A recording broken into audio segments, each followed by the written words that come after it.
قوم کو پیغام دے دیجئے وَلَقَدْ أَمُرُّ عَلَى اللَّئِيمِ يَسُبُّنِي میں جب نالائق اور کمینے کے پاس سے گزرتا ہوں تو وہ مجھے دیکھ کر گالی دیتا ہے فَمَضَيْتُ ثَمَّ لیکن میں گالی سن کر کے بھی آگے بڑھ جاتا ہوں اور میں یہ سمجھتا ہوں کہ مجھے نہیں کہہ رہا ہے کسی اور کو کہہ رہا ہے اس طریقے سے زندگی گزارو اس لیے کہ ہم یہ جانتے ہیں کہ جس نبی کا کلمہ پڑھنے کی وجہ سے ہمیں برا کہا جا رہا ہے اس نبی کی نگاہ میں کوئی سے پوشیدہ نہیں ہے وہ جانتے ہیں کہ میرا امتی میرا کلمہ پڑھنے کی وجہ سے اگر گالی سن رہا ہے تو میدان محشر میں اسے میری شفاعت نصیب ہوگی میرے جھنڈے تلے ہوگا اسی لیے کہنے والے نے کہا ہے یا رسول اللہ دنیا والے اگر ظلم کرتے ہیں تو ہر جفا ہر ستم گوارا ہے اتنا کہہ دے کہ تو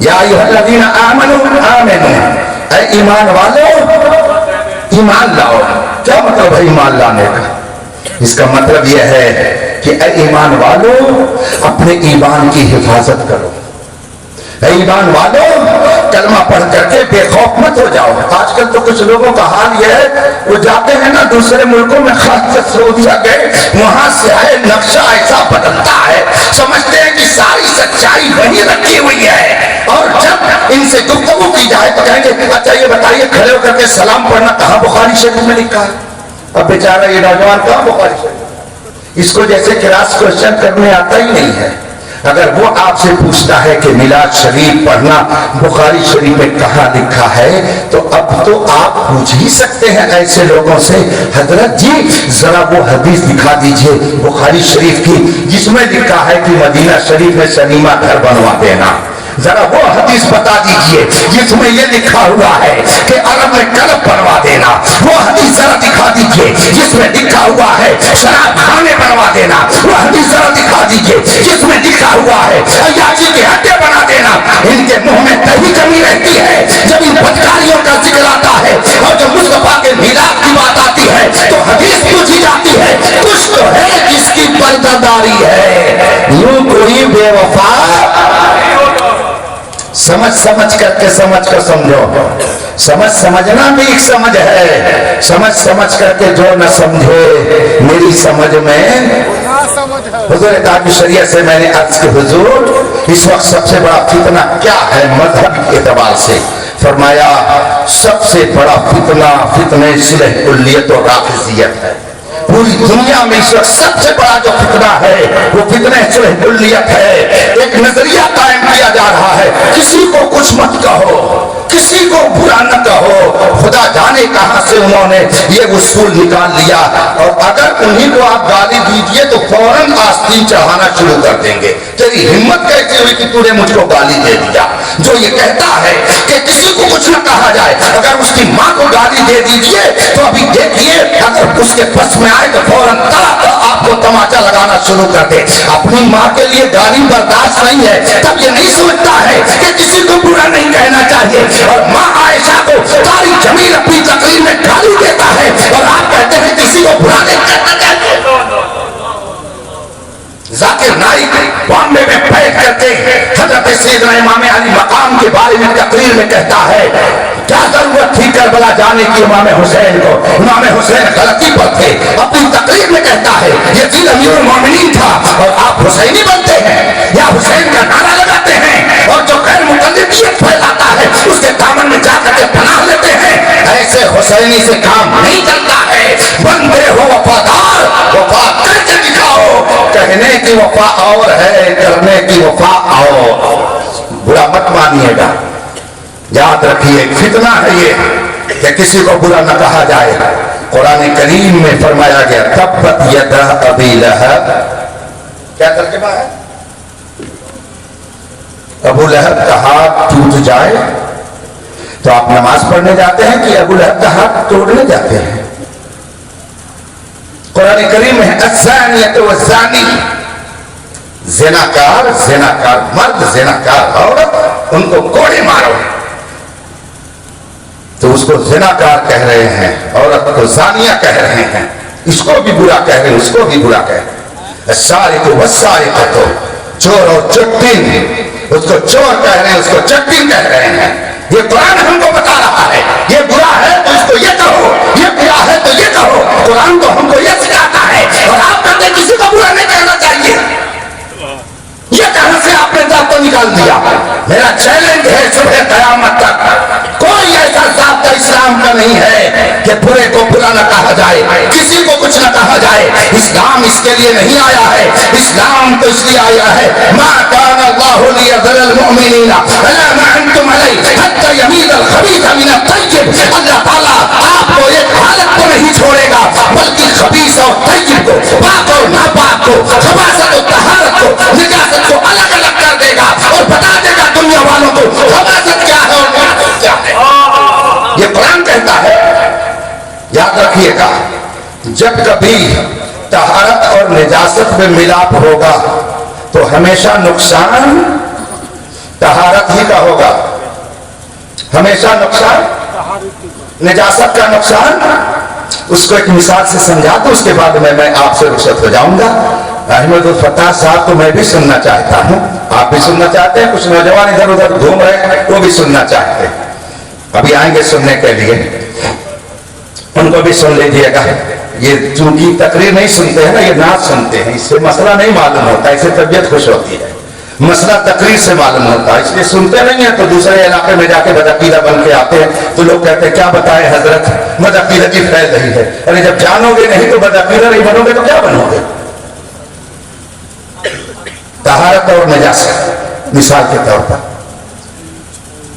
گوبر، بھائی یو پی بہار کو ملا کر کے ہی بولا جاتا ہے، پورے ہندوستان میں نہیں پوری دنیا میں کہیں بھی اگر یو پی بہار کا نام آتا ہے تو یو پی بہار ساتھ ہی بولا جاتا ہے. ہمارے ادھر بھی گوبر کہتے ہیں تو ادھر بھی گوبر ہی کہتے ہیں. گوبر کہاں رکھا جاتا ہے؟ گوبر کہاں رکھا جاتا ہے؟ فریج میں. فریج میں کوئی صاحب کہہ رہے ہیں کیا فریج میں؟ بھائی اگر آپ کے علاقے میں ایسا ہے تو بتا دیجئے. ہم جس کمرے میں ٹھہرائے گئے ہیں راشد صاحب نے اس میں بڑی سی فریج رکھی ہے تو سوچنا پڑے گا کہ اس میں کیا ہے. گوبر کہاں رہتا ہے؟ کوڑے دان پر، گھور پر. کیا بولتے ہیں اس کو؟ جہاں کوڑا رہتا ہے یہاں کیا بولتے ہیں؟ گھور ہی تو بولتے ہیں. گوبر کہاں ڈالا جاتا ہے؟ گھور پر، کوڑے دان پر. اور اچھی مٹھائی کون سی ہوتی ہے؟ ہر ایک کی پسند الگ الگ ہے. میری پسند ہے، کیا پسند ہے؟ احمد الفتاح صاحب بتائیں گے. پورے ہندوستان میں گھوم گھوم کر کے مٹھائی کھاتے ہیں. مشاہدی صاحب بھی بتائیں گے ان کے علاقے میں بھی اچھی مٹھائی بنتی ہے. اڑیسہ میں تو ایک مٹھائی بہت مشہور ہے، اس کو ہم لوگ خاص کر جب ڈائریکٹ گھر آنا ہوتا تو لے کر کے ہی آتے ہیں. کاجو کی برفی اچھی ہوتی ہے کہ نہیں ہوتی ہے؟ ہوتی ہے نا. چلیے مان لیجیے. تو یہ برفی کہاں رکھی جاتی ہے؟ کہاں؟ فریج میں. بات سمجھ میں آ رہی ہے نا؟ بس تھوڑی دیر اور برداشت کر لیجیے، میں اپنی گفتگو ختم کروں. مٹھائی تشتری میں سجا کر کے آپ نے فریج کے اندر رکھا ہے اور گوبر کو ڈال دیا آپ نے کوڑے دان پر. تمثیل ہے، مثال ہے سمجھانے کے لیے. اتفاق سے ایک دن گھر کی ملکہ نے جو ہی فریج کو کھولا، مٹھائی کا ڈبہ رکھا تھا، وہیں سے محترمہ مٹھائی نے دیکھا کہ جناب گوبر کے اوپر کوئی پیشاب کر رہا تھا. گھور پر کھڑے ہو کر کے مود رہا تھا، پیشاب کر رہا تھا. محترمہ مٹھائی کو رحم آ گیا، ترس آ گیا. اس نے گوبر سے کہا آ جاؤ، دیکھو میں کہاں ہوں، آ جاؤ تم بھی یہیں آ جاؤ، دیکھو میں فریج کے اندر ہوں، ٹھنڈے موسم میں رہتی ہوں. دیکھو گوبر نے موقع غنیمت سمجھا. اس نے کہا اس سے بہتر کیا موقع ملے گا. دند سے دوستی کر لیا، وہاں سے چل کر کے آیا اور دو خوب گلے ملے. محترمہ مٹھائی اور جناب گوبر کی دوستی خوب زوردار ہو گئی، گلے ملے. اب مجھے بتائیے کہ وہ محترمہ مٹھائی کہاں رکھی جائیں گی؟ کہاں رکھی جائیں گی؟ فریج میں. بولیے. اب اگر گوبر سے لگی ہوئی اس مٹھائی کو آپ فریج میں رکھنا چاہیں گے، گھر کی ملکن کہیں گی یہ کیا، پاگل تو نہیں ہو گئے ہو، دماغ تو نہیں خراب ہے، ارے یہ گوبر لگی ہوئی مٹھائی تم فریج میں رکھ رہے ہو. اور اگر آپ تیور دکھائیں کہ میں خرید کر کے فریج لا کے رکھتا ہوں، میں نے خریدا اپنے پیسے سے،